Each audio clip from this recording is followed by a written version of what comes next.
ఈరోజు ఆఫ్టర్నూన్ లంచ్లోకి ఏం curry prepare చేశారండి?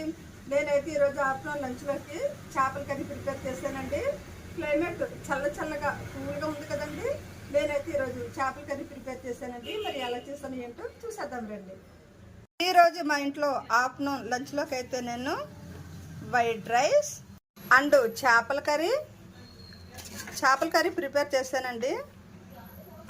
చేపల కర్రీ అయితే చాలా పర్ఫెక్ట్గా చాలా అంటే చాలా బాగుందండి. ఈరోజు నేను అయితే కర్రీ చేసేసానండి. చేపలు క్లైమేట్ చల్లగా కూల్గా ఉంది కదండి. మరి చేపల కర్రీ అయితే బాగుంటుందని అయితే నేను చేపల కర్రీ ప్రిపేర్ చేశానండి. టేస్ట్ అయితే చాలా అంటే చాలా బాగుందండి.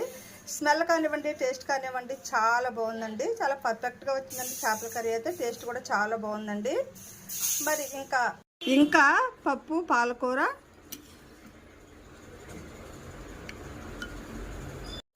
ఇంకా కారం ఊరగాయ కూడా చాలా టేస్టీగా చాలా బాగుంటుందండి. కారం ఊరగాయ. మరి ఈరోజు మా ఇంట్లో ఆఫ్టర్నూన్ లంచ్లోకి నేను చేసిన రెసిపీస్ అయితే ఇవేనండి.